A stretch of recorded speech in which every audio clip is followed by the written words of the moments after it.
우리 함께 신앙 고백합니다. 나는 전능하신 아버지 하나님 천지의 창조주를 믿습니다. 나는 그의 유일하신 아들 우리 주 예수 그리스도를 믿습니다. 그는 성령으로 잉태되어 동정녀 마리아에게 나시고 본디오 빌라도에게 고난을 받아 십자가에 못 박혀 죽으시고 장사된 지 사흘 만에 죽은 자 가운데서 다시 살아나셨으며 하늘에 오르시어 전능하신 아버지 하나님 우편에 앉아 계시다가 거기로부터 살아있는 자와 죽은 자를 심판으로 오십니다.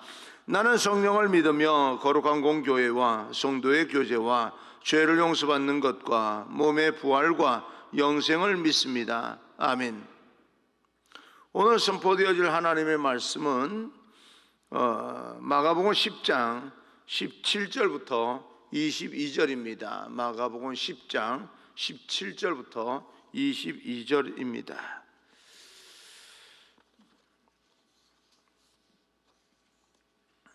장례 광고가 있습니다. 염구마 권사님 입관 예배가 오늘 오전 11시에 있습니다. 교회에서 10시 30분에 출발합니다. 여주 장례식장에서 진행이 됩니다. 함께 참여하셔서 큰 위로가 됐으면 좋겠습니다. 나가실 때 수험생 기도 카드가 로비에 준비가 되어 있습니다.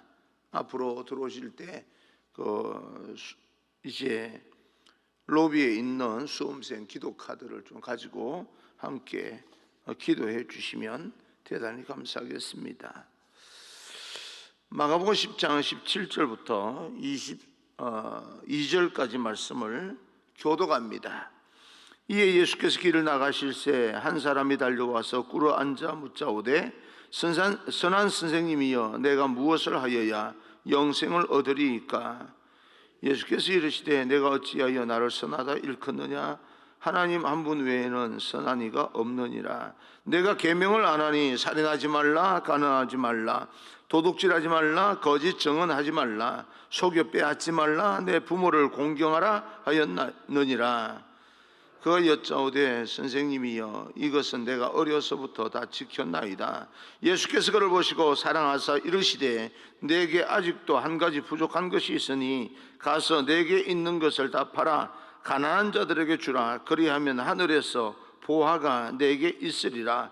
그리고 와서 나를 따르라 하시니 그 사람은 재물이 많은 고로 이 말씀으로 인하여 슬픈 기색을 띠고 근심하며 가니라. 아멘. 우리 앞뒤 좌우 인사하겠습니다. 축복합니다. 성령 충만 행복하십시오. 인사합니다. 축복합니다. 성령 충만 행복하십시오. 오늘 이 성경 본문에는 예수님께서 길에 나가셨다, 길에 나가실세라고 되어 있습니다.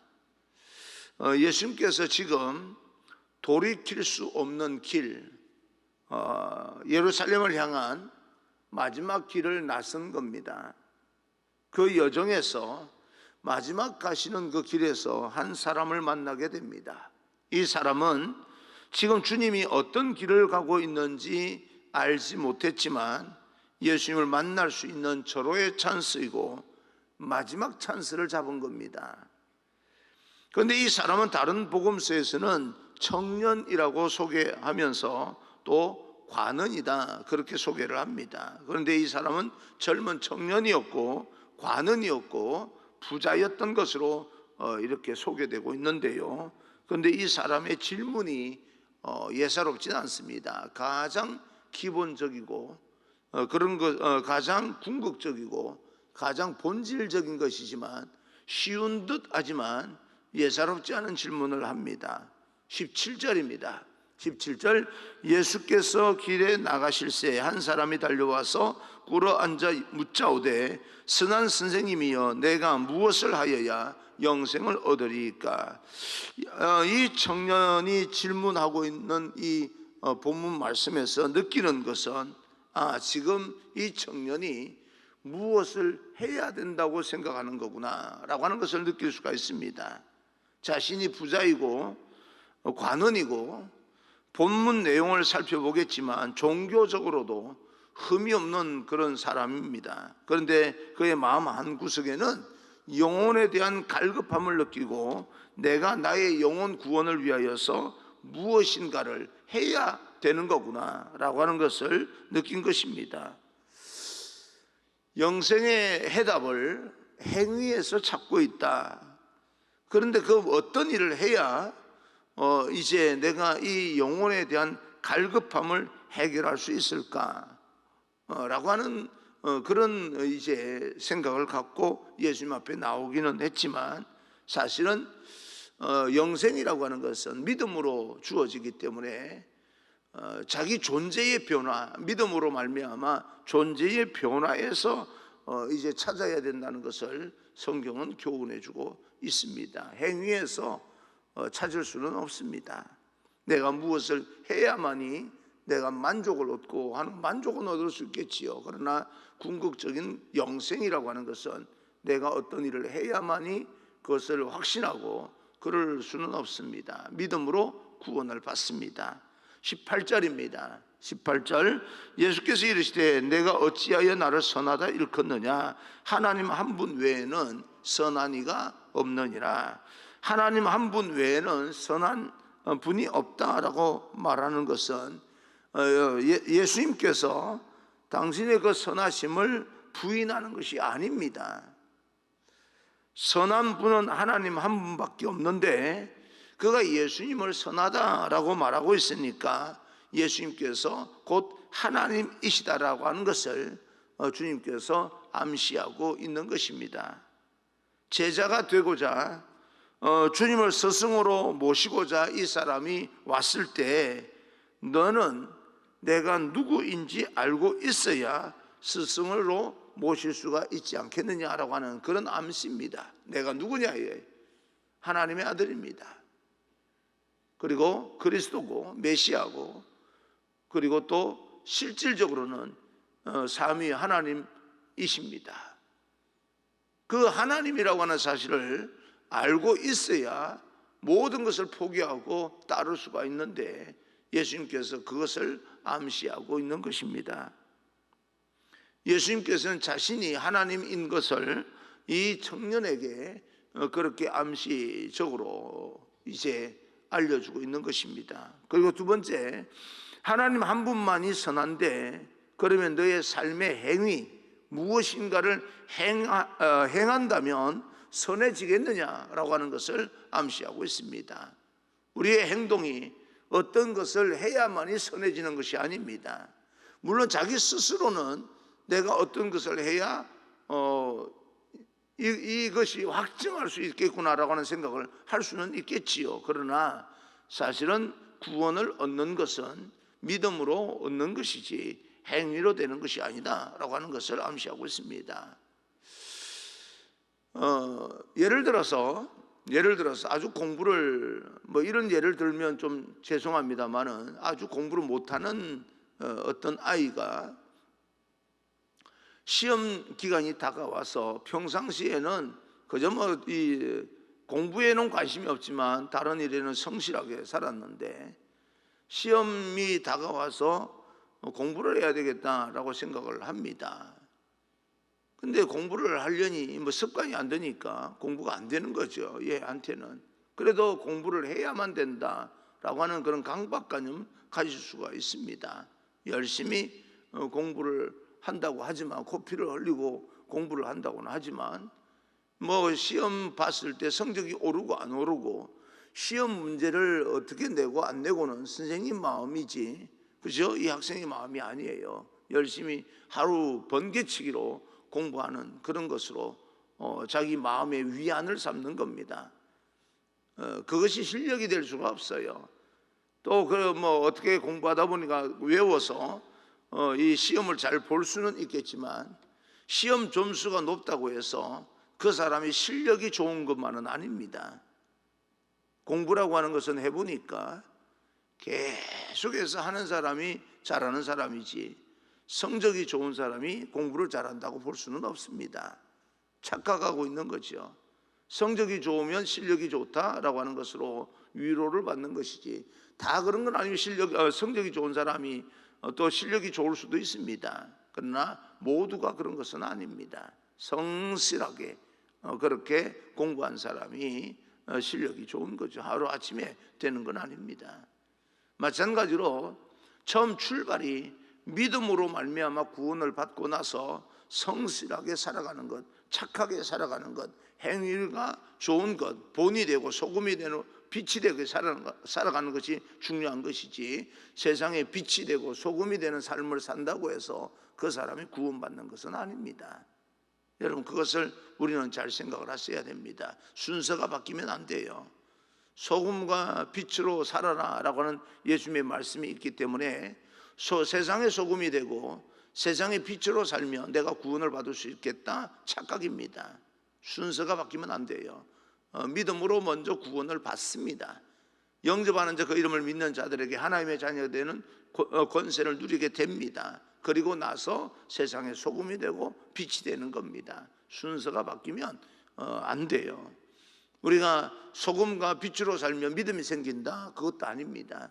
믿음이라고 하는 것은 하나님께서 우리에게 주시는 선물입니다. 그래서 믿음도 은사입니다. 그 은사를 우리는 사모하고 또 하나님을 향하여 우리가 한 걸음 한 걸음 나아갈 때 하나님께서 우리에게 주시는 선물입니다. 이미 주님은 이 사람의 마음 가운데 구원을 받기 위해서는 어떤 행위가 있어야 된다는 것을 예수님께서는 이제 알고 있었던 겁니다. 주님은 우리의 마음을 알고 있습니다. 우리의 조급함이 무엇인지, 왜 우리가 그렇게 행위를 하는 것인지 그 동기와 원인을 알고 계시는 겁니다.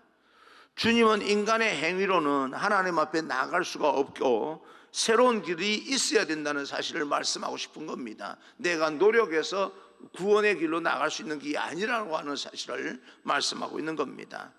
그래서 19절에 여러 가지 지켜야 될 덕목에 대해서 말씀을 하시면서 너가 이것을 지켰느냐라고 묻고 있는데, 이 대답을 청년이 이렇게 합니다. 20절입니다. 20절, 그가 여짜오되 선생님이여 이것은 내가 어려서부터 다 지켰나이다. 종교적으로 완벽합니다. 다 지켰다는 거죠. 이 사람은 율법의 계명을 철저하게 지킨 사람입니다. 말하자면 세상의 소금이 되고 세상의 빛으로 살았던 사람입니다. 율법을 잘 지키면서도 그 마음에 뭔가 공허함이 오고 불안함이 온다는 것은요, 율법으로는 구원을 얻을 수 없다라고 하는 것을 말해 주고 있는 거지요. 그걸 어떻게 알았던 겁니까? 예수님이 오셔서 사는 모습을 보니까 뭔가 그 안에서 갈급함이 느껴진 겁니다. 예수 그리스도의 이름으로 구원을 받습니다.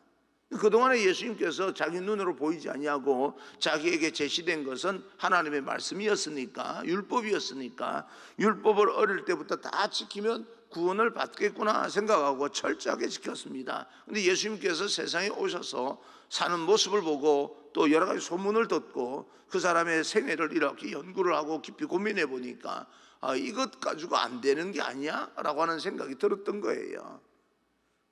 세상에서 법 없이 완벽하게 산다고 해서 구원을 받는 것이 아니구나, 믿음으로 구원을 받는 거구나 라고 하는 것을 우리도 깨달아야 됩니다. 적어도 저 사람처럼 사는 사람이 구원을 받지 않는다면 나는 천국 가지 않겠습니다. 못 갑니다. 안 가도 돼요.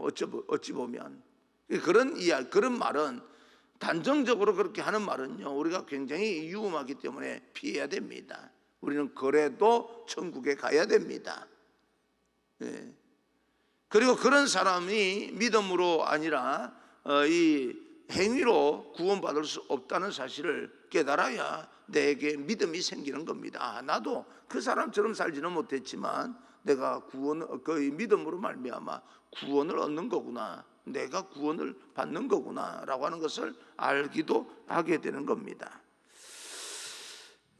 그래서 그 계명을 다 지켰는데도 그는 무엇인가 부족하다라고 하는 것을 느끼고 있는 것이 우리 신앙의 모습에 그 문제는 없는데 뭔가 이래서는 안 되겠다라고 하는 것과 똑같습니다.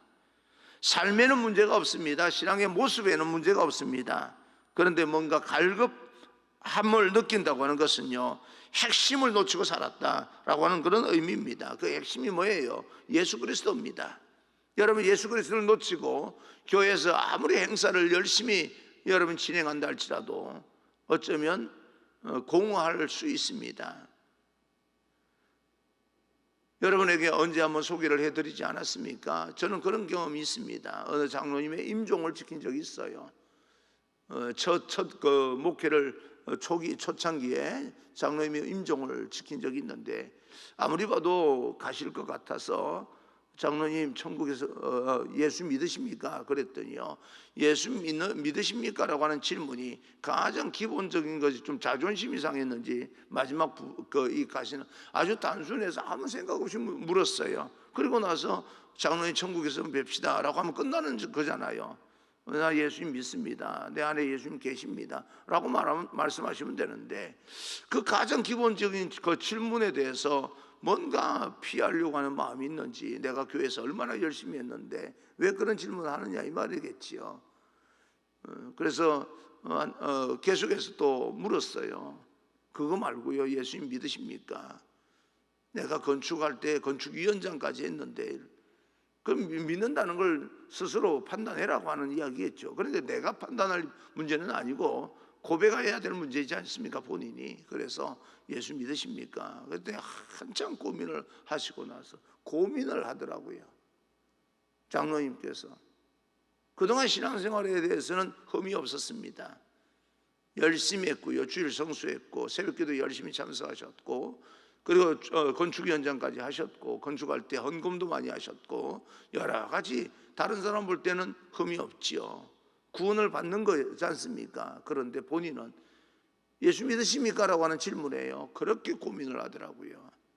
그러다가 한참 고민 끝나고 나셨는지, 목사님 저 예수님 믿습니다, 장로님 천국에서 만납시다, 그렇게 가셨어요.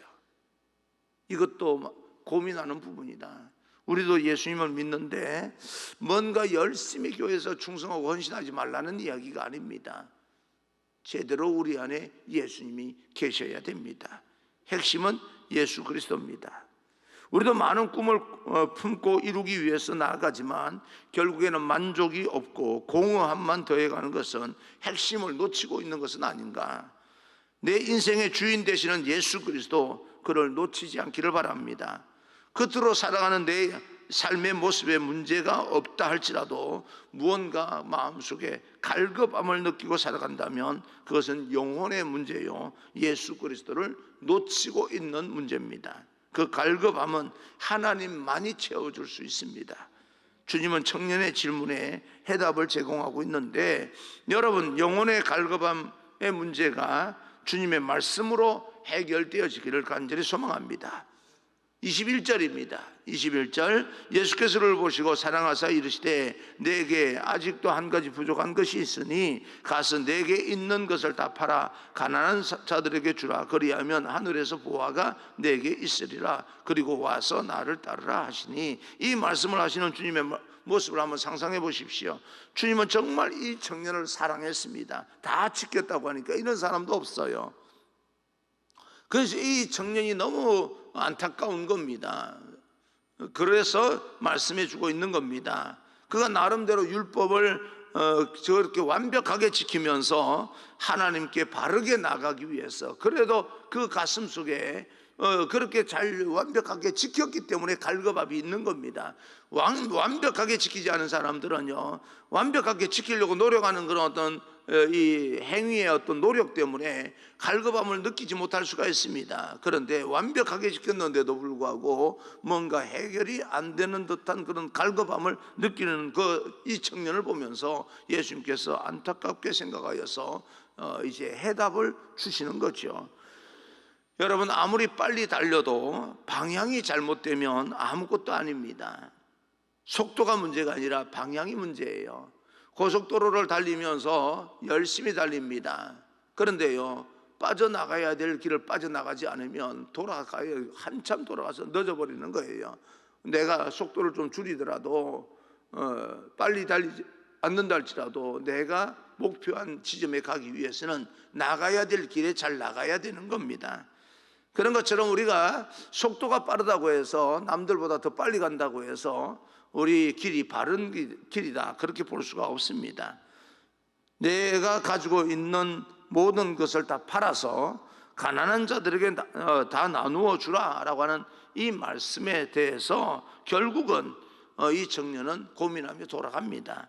여러분, 이 청년은 사람들이 부러워할 만한 그런 재물을 가지고 있었는데 그 영혼은 너무너무 이 가난한 그런 삶을 살아가고 있습니다. 겉으로 드러난 인물은 재산이든 내가 누리고 있는 모든 재물, 그리고 사회적인 지위, 그리고 율법적인 행위가 너를 더 갈급하게 만들었구나 라고 하는 그런 이야기입니다. 그러니까 그것을 굳이 다 팔아서 다 나누어 주라고 하는 그런 의미도 있겠지만 그 모든 것을 내려놓고 영혼의 갈급함을 해결하라, 그런 이야기입니다. 포기하라는 거죠.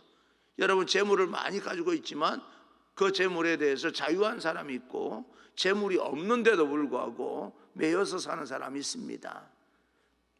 하나님께서 짝지어 주신 것을 나누지 못할지니라 내 부모에게서 또 내 부모에서 떠나라 라고 하는 것이 결혼하는 사람들에게 주신 하나님의 말씀입니다. 내 부모에게서 떠나라는 거예요.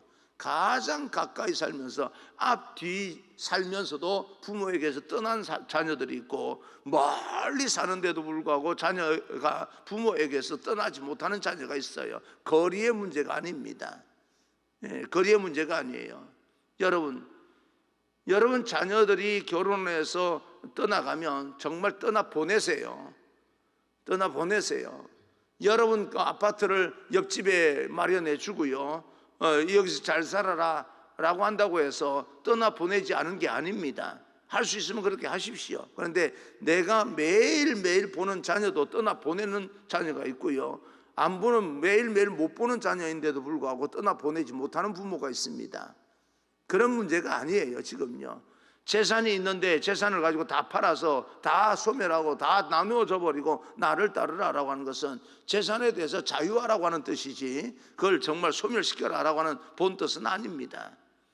그래서 우리가 내가 내 눈을 범죄하거든 빼어서 이제 그 성한 몸으로 지옥 가는 것보다 장애인이 되어서 천국 가는 게 낫다라고 하는 말씀을 있는 그대로 받아들여서 손이 범하면 손을 잘라버리고 발이 범하면 발을 잘라버리고 그리고 나 천국 간다라고 하는 그거 소용없습니다.